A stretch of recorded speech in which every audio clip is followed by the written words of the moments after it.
The heavy iron gate of Fairhope Ranch creaked in the darkness of that early morning, sounding as if the dry Texas earth itself were groaning in deep pain.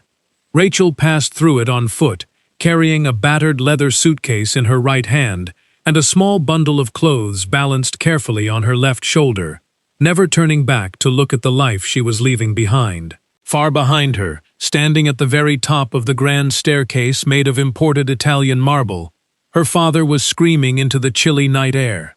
He shouted her name with a piercing rage that echoed across the 500 acres of cotton fields that stretched out as far as the human eye could see in the dim morning light.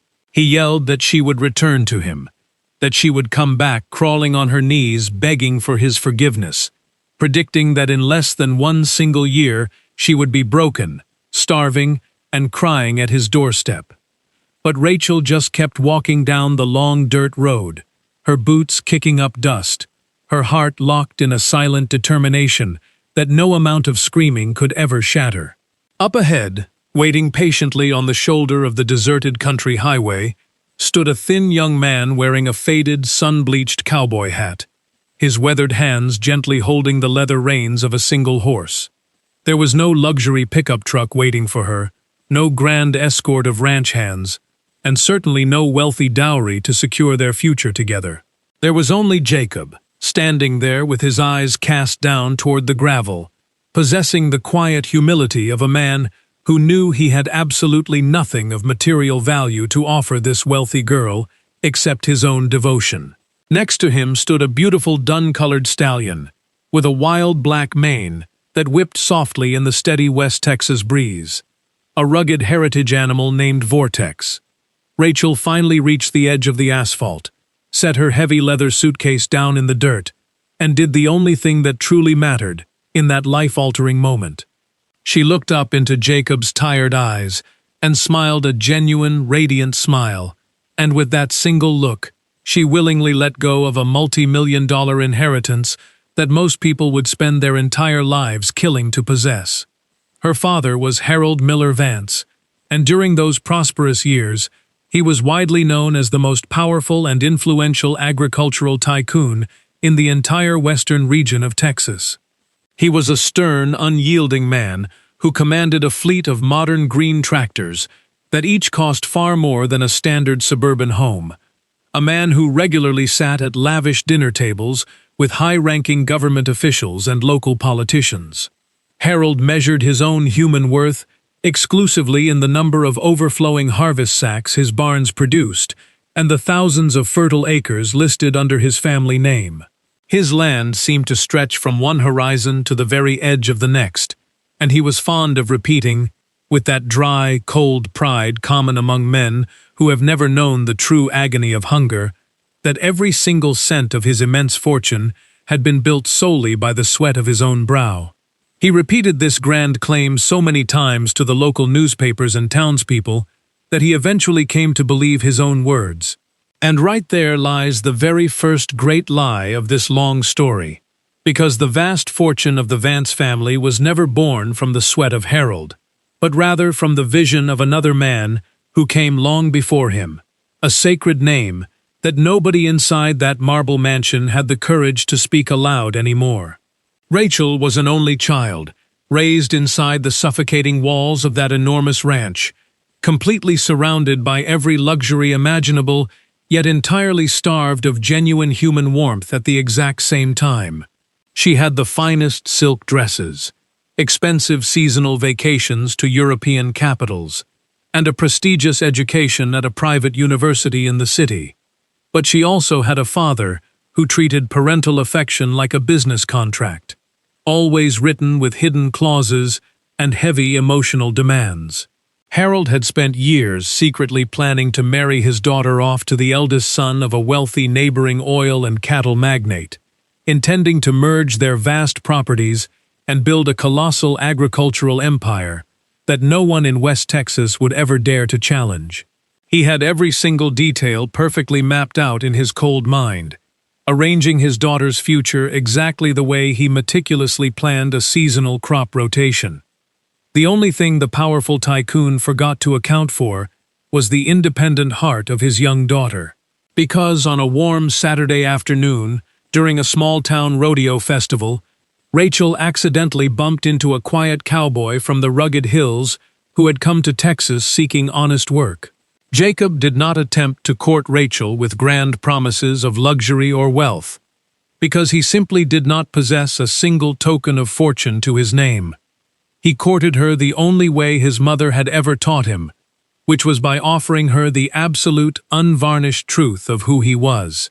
He sat with her on the wooden bleachers and told her about the devastating droughts that had plagued his family's old homestead, about his father, who had passed away when he was just a young boy, and about his hard-working mother, who had raised 4 children by picking cotton in the scorching fields of strangers. He explained that he had traveled across the state line with nothing but Vortex and the clothes on his back, because selling that magnificent stallion was the one thing he would never do, even if he had to go multiple days without a single bite of food. When Rachel softly asked why that specific animal meant so much to him, Jacob looked out at the horizon and said that the horse was the only thing left from a grandfather he had never got to meet, a man his mother always described as the most honorable person to ever walk the land. When Harold eventually discovered that his only daughter was secretly spending her free time with a penniless ranch hand, he reacted the way proud, powerful men almost always do when their authority is questioned. He ordered his men to bring Jacob directly to the main plantation house, receiving the young cowboy in a formal dining room that featured a mahogany table far too long for a single man to ever sit at comfortably. Harold sat at the head of the table and coldly offered the boy a massive stack of $100 bills, a life-changing amount of money that would make any poor working man's legs tremble with temptation, demanding that he vanish from the girl's life forever. Jacob listened to the wealthy man's insults with his faded hat held respectfully in his hands, waited patiently for the tycoon to finish his long tirade, and then spoke in a calm, quiet voice, stating that he had not come to this ranch to sell anything, because a man's heart was not a commodity for trade. Harold laughed directly in the young man's face, a cruel, mocking laugh that cut deeper than a physical slap, and ordered him off his property immediately. The angry tycoon told Jacob that Rachel had been raised in absolute luxury and would not last a single month eating plain rice and beans in the broken shack of a common laborer. He bragged that when she inevitably came back crying and broken, he would personally lock the heavy iron gates of Fairhope Ranch directly in both of their faces.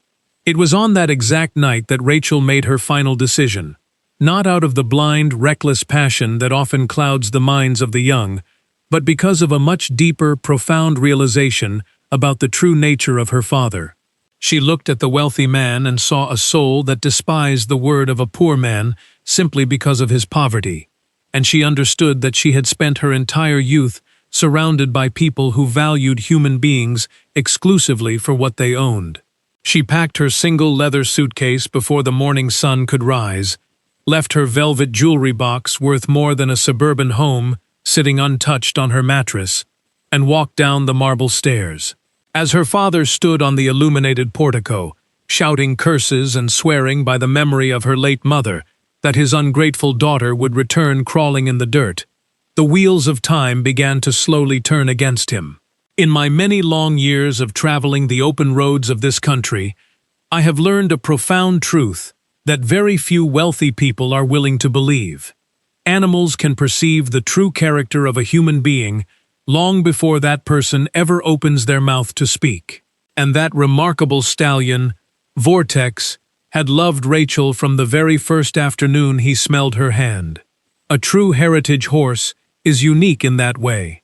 It chooses its true family, and once it accepts a person into its heart, that loyalty is cemented for the rest of its natural life. The tiny, weathered house where Jacob took Rachel was located on a small piece of leased land in the driest, most barren corner of the county, far away from the lush cotton fields, far from the polished marble, and far from the influence of her father's money. The small dwelling was built of old, weathered timber, with a cracked tin roof that allowed them to count the stars at night when the summer rains were delayed. It contained only a simple wood-burning stove, a creaking metal frame bed, and a small corral built of crooked cedar posts, where Vortex spent his quiet nights guarding the perimeter. To the wealthy elite of the town, such a place would be considered absolute misery. But for Rachel, it was the first time in her entire life that she woke up to find the morning air entering through her window without demanding a price for her happiness. The first few months on that dry patch of earth were incredibly difficult, and I will not tell you any lies about how easy it was for her. Rachel, who had never washed a single porcelain dish or swept a floor in her father's mansion, had to learn how to cook over an open wood fire, how to milk their single dairy cow, and how to mend torn denim clothes by the flickering light of a kerosene lamp. She wept silently on many dark nights, hiding her face in the pillow so Jacob wouldn't hear, not out of a single ounce of regret for leaving her wealth, but from pure physical exhaustion, which are two entirely different things. Meanwhile, Jacob worked tirelessly from sunrise to sunset, taking on the dangerous jobs of breaking wild colts at neighboring ranches, taking the jobs that no other cowboy in the county was willing to risk their bones for.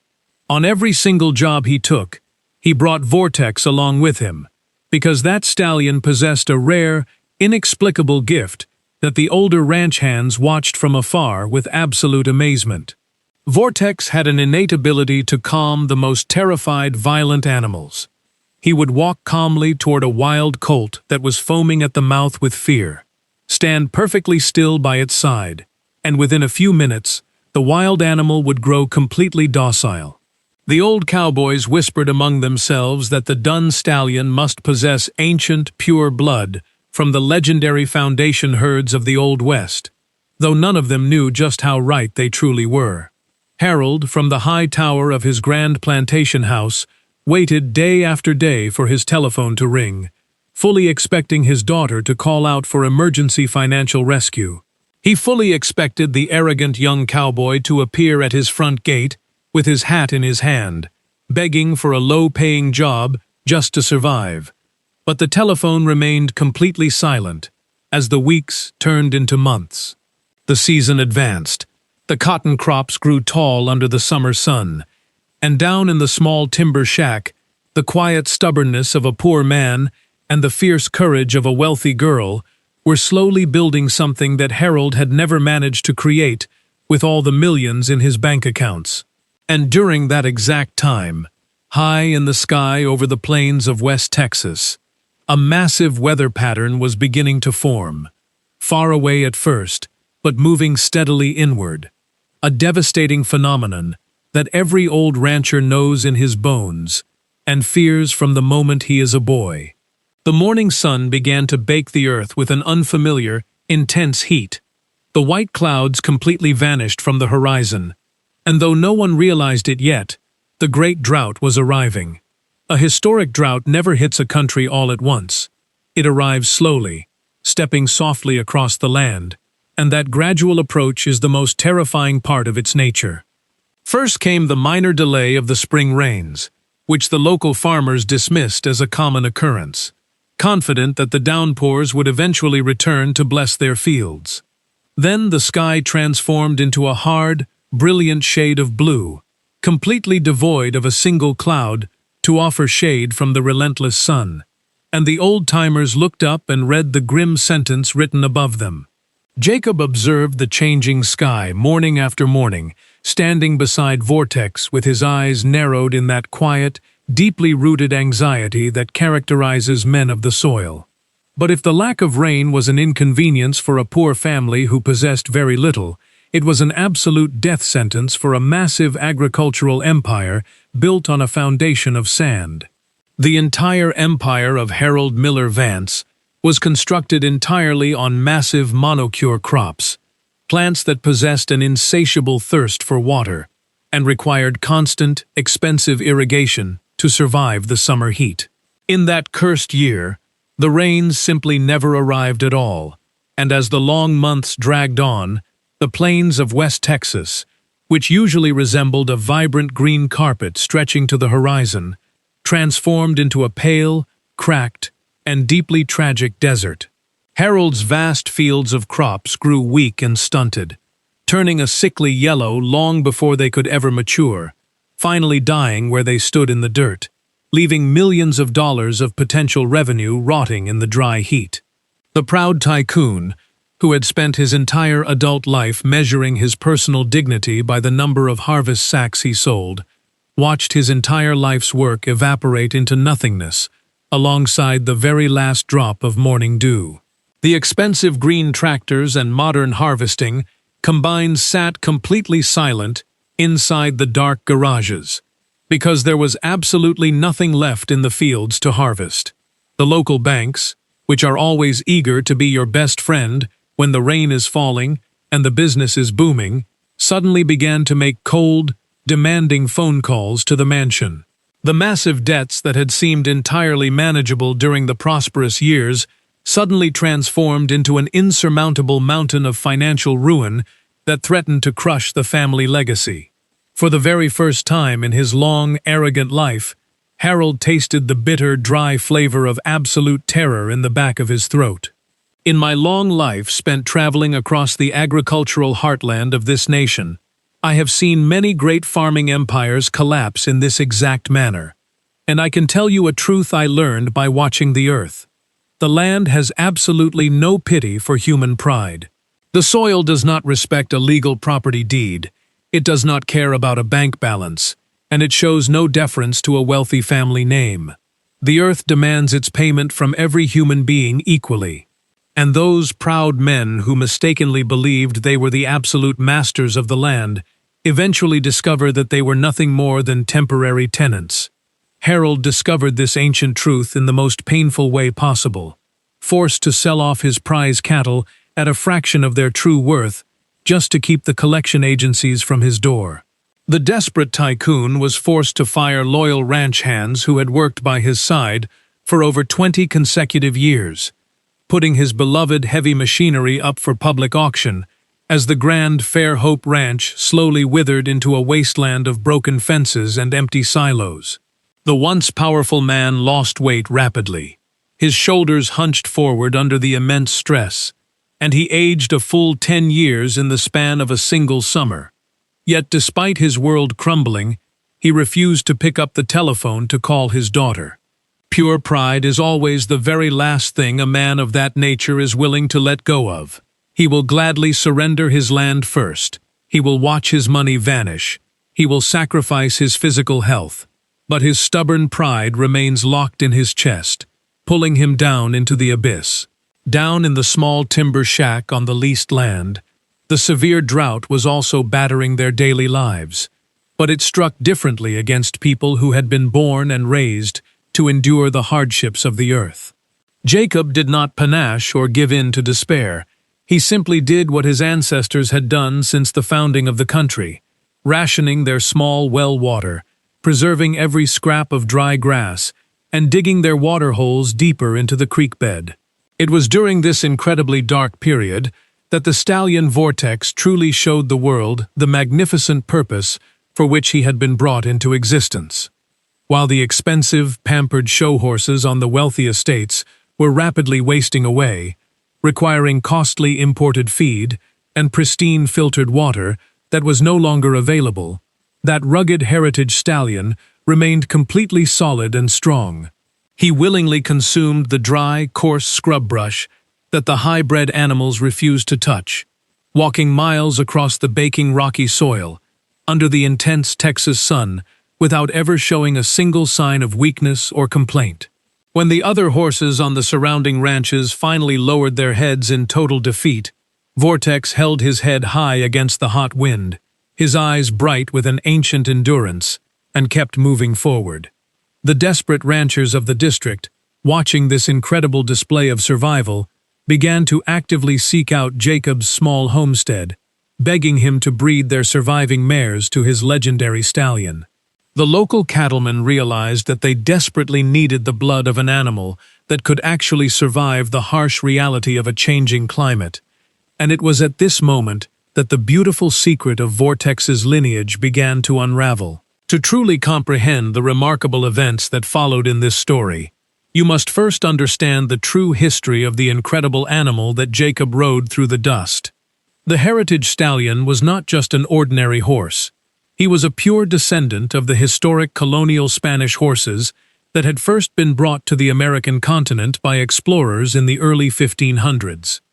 Those ancient war horses, possessing bloodlines from the old Iberian Peninsula and the rugged deserts of North Africa, had been released into the vast American wilderness centuries ago, where they were left to fend for themselves without human care, shadow, or cultivated feed.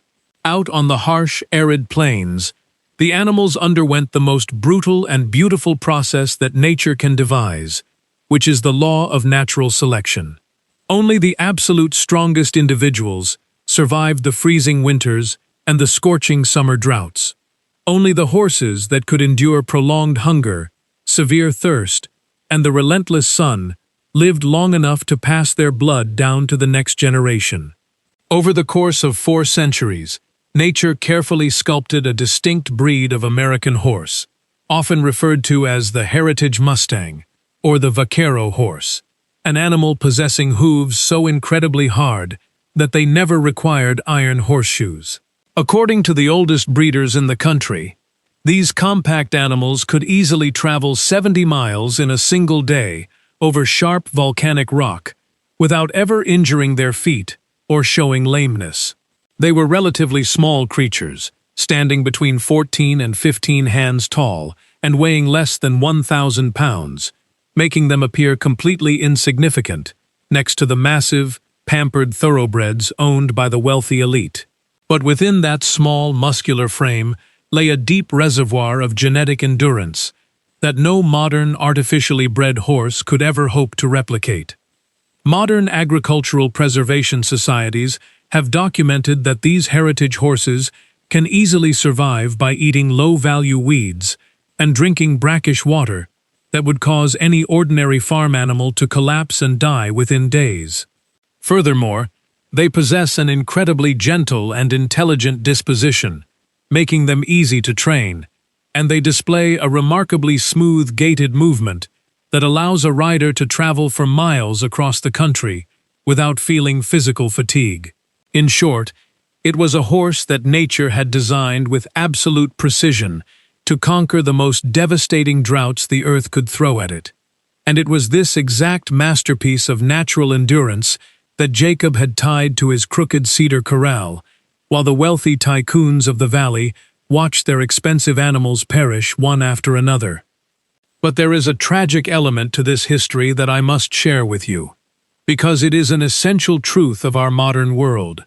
This magnificent heritage horse, which helped build the very foundation of our country, is now in danger of completely vanishing from the earth.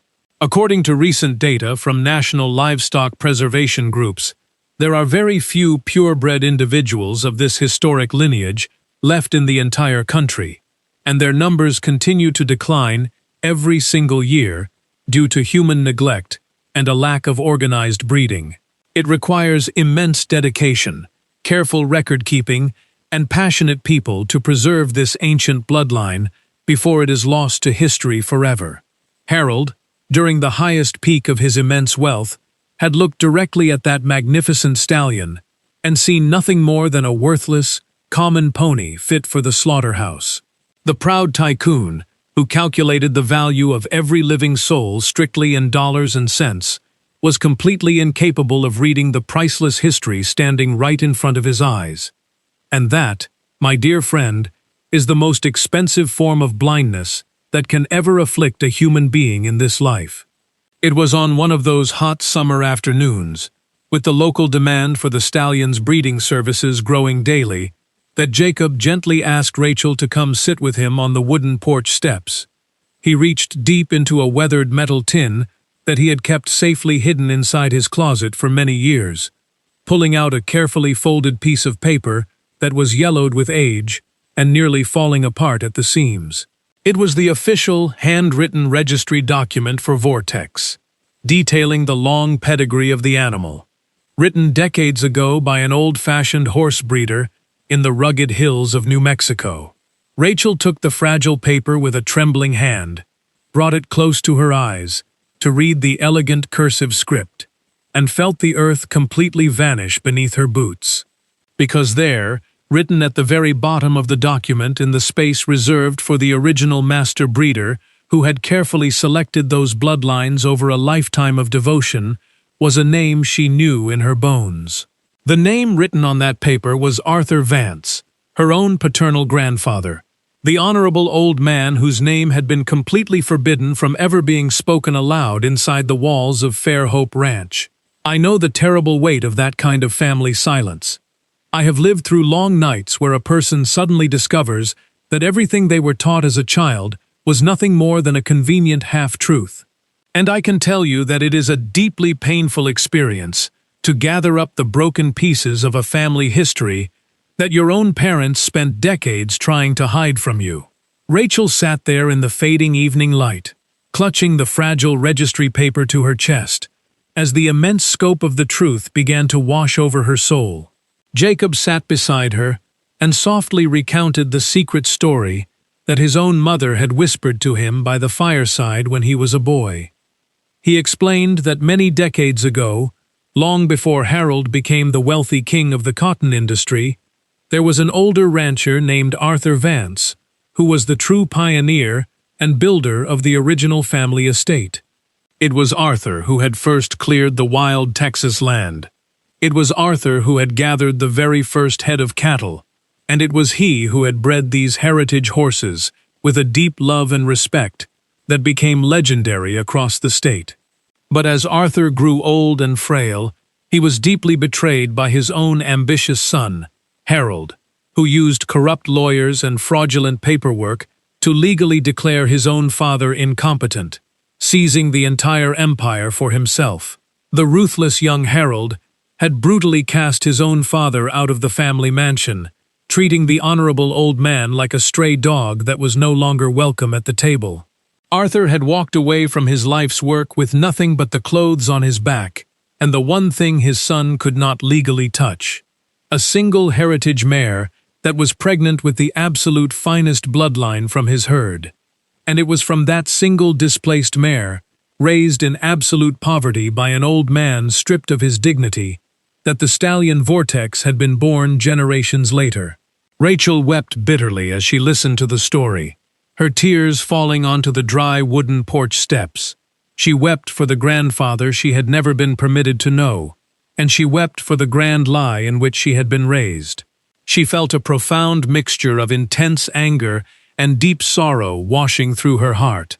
But when she finally wiped her eyes and looked out at the corral, she was no longer the naive girl who had left her father's house simply for the sake of young love.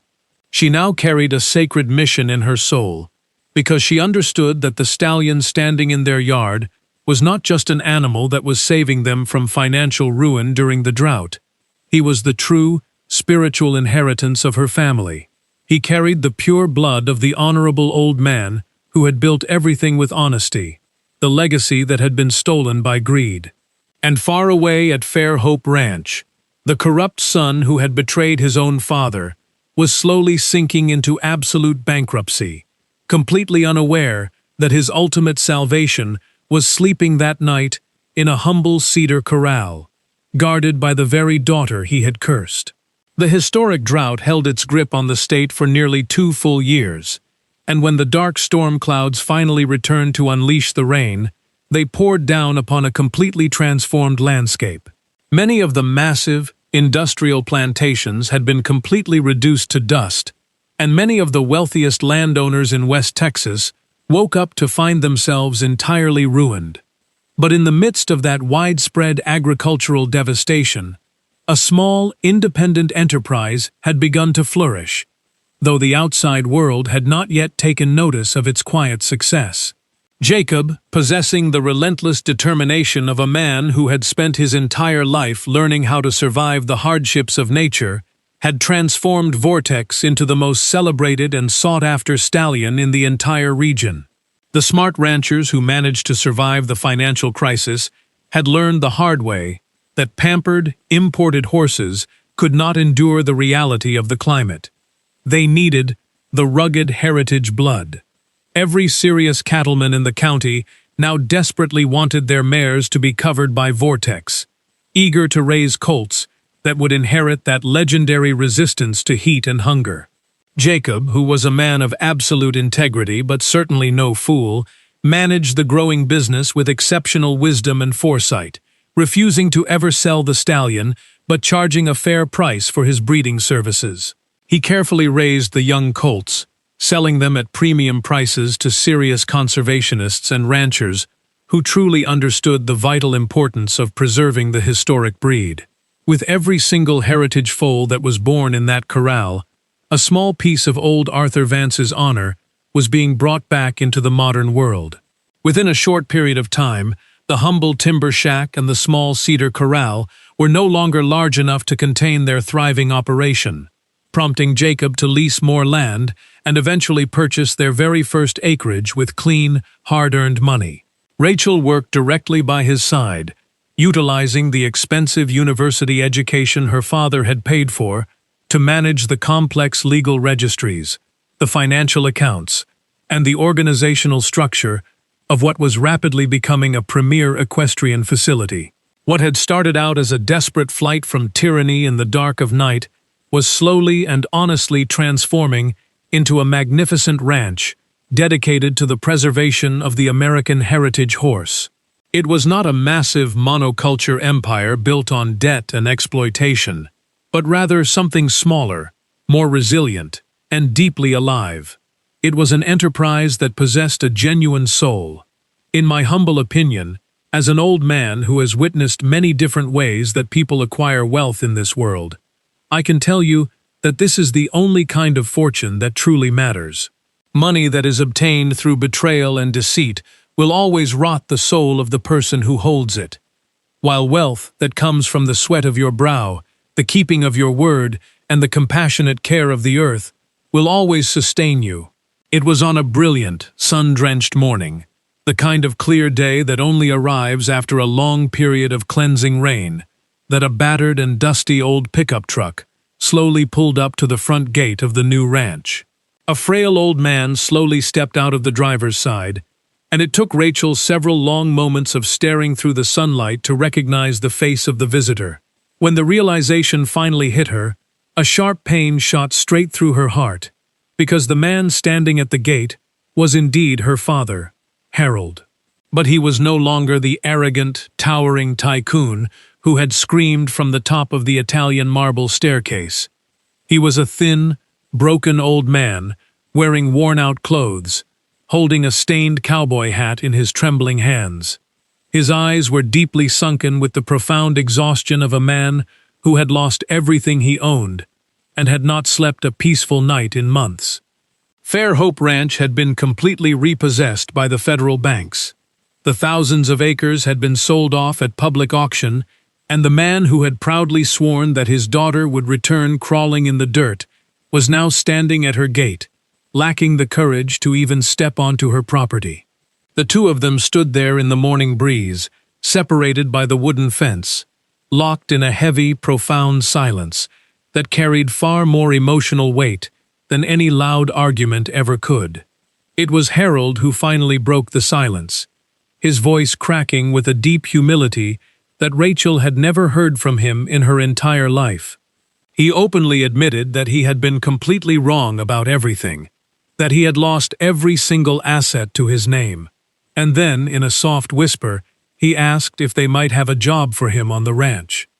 He did not ask to be treated as a father or a guest. He humbly begged for a simple job as a common ranch hand, from the very daughter he had brutally cast out into the cold. Rachel had every legal and moral right in the world to lock the gate directly in his face, exactly as he had promised to do to her years before, but she did not close it because she was not made of the same cold material as her father. She had been raised by the memory of a different bloodline, a legacy of true honor. Before she gave him an answer, she gently took her father by the arm and led him out to the main breeding corral, where the aging stallion Vortex was standing proudly in the sun, his mane catching the wind. Standing right beside the stallion was a beautiful young colt, possessing the exact same dun coloring and fierce, intelligent eyes, showing that the ancient bloodline was continuing to repeat itself in the new generation. Rachel reached into her pocket, pulled out the fragile, yellowed registry document that she had preserved so carefully, and placed it directly into her father's calloused hands. Harold adjusted his glasses and began to read the old paper, his eyes tracing the lineage until he reached the very bottom, where the name of the master breeder was written, Arthur Vance. The broken tycoon, who had lost his entire farming empire, suddenly felt his knees buckle beneath him as the full, crushing weight of the truth hit his soul. He had to grab hold of the wooden fence posts just to keep from collapsing into the dirt, and right there, the hard man who had never shed a single tear in front of another human being broke down into a violent, sobbing weep. He wept with the agony of a man who realizes the truth far too late in life, suddenly understanding that the magnificent horse he had despised and dismissed as worthless was the sacred creation of the father he had betrayed. He realized that the ancient bloodline which had saved his daughter from starvation during the Great Drought was the exact same legacy he had tried to erase from the earth. He understood that while he had been busy building a temporary empire on a foundation of stolen land and arrogance, the true, eternal treasure of old Arthur Vance had survived hidden in a poor man's corral, waiting for the perfect moment to bloom again. And he finally understood the ultimate irony of his life, that when he had shouted from his marble steps that a Vance would return to this family on their knees, he had been half right. A member of the Vance family had indeed been brought to their knees on that ranch, but it was not his courageous daughter, it was he himself, broken and humbled by the turning of the earth. Rachel did not leave him there in the dirt. She gently reached down and helped her father stand up, not out of a sense of weakness or pity, but from a position of true moral grandeur, which is an entirely different quality. She looked into his tear-stained face and told him that he could stay on the ranch, that there would always be a warm home, plenty of food, and honest work waiting for him. But she firmly reminded him that on this land, no human being would ever be judged by what they owned, but exclusively by how they treated others. She made him understand that the spirit of the grandfather he had cast out was the very thing providing him with shelter and sustenance in his old age. Harold humbly accepted her conditions, and he spent the final years of his earthly life working as a simple hand in the stables, quietly cleaning the stalls, grooming the coat of Vortex, and teaching the young foals to trust the gentle touch of a human hand. The local townspeople often remarked that during those quiet years spent working under the hot sun, cleaning the hooves of a heritage horse, Harold Miller Vance finally transformed into a truly decent, honorable human being. It happened very late in his life, true, but the important thing is that he finally changed. Old Arthur Vance never lived to see any of these remarkable events unfold, having passed away completely alone and impoverished in a small rented room many years before, never getting to hold his granddaughter or know that his life's work would save the family. But as an old storyteller who has watched the mysterious ways of this world for a very long time, I choose to believe that from some quiet corner of the heavens, the old man was watching over them. I believe he saw his courageous granddaughter rebuild with absolute honor what his greedy son had destroyed with arrogance. And he saw the beautiful horse he saved from the wreck become the ultimate salvation of the family. Surely he smiled that peaceful, knowing smile of a man who always understood that the great wheel of this world will always keep turning, and that it will eventually bring a precise, poetic justice to every single soul who walks the earth. And so, my dear friend, we have finally reached the very end of this long tale. And I want to leave you with the single most important lesson that this journey has carved into my own heart. Harold spent his entire life believing that true wealth was measured in real estate acres, harvest yields, and massive numbers stored in a corporate bank account. And he lost absolutely everything because he built his life on a foundation of betrayal. Whatever a man attempts to build out of dishonesty and disrespect will inevitably crumble into dust the very moment the first great drought of life hits his home. Rachel chose a completely different path. She looked at the immense material inheritance her father offered, recognized the lack of soul within it, and willingly walked away with nothing. Her father died, believing she was a foolish girl who had thrown away a fortune. But he finally learned the truth while washing the hooves of that stallion. His daughter had not lost anything at all. She was simply wiser than all of them, choosing from that entire vast inheritance the only single part that possessed a living heart. She chose the legacy of an honorable man carried on the back of a horse the world considered worthless. And with that choice, she built a beautiful life that was truly worth living.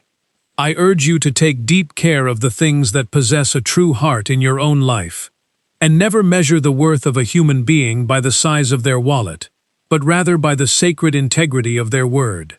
If the world ever tries to offer you a mountain of soulless luxury in exchange for a small, honest thing that possesses a beautiful soul, remember the brave girl from the plains of West Texas, and always choose the path of the heart. It has been an absolute joy sharing this afternoon with you, so please take care of your animals, cherish your loved ones, and may life always grant you a stubborn, resilient horse to pull you through the dry seasons.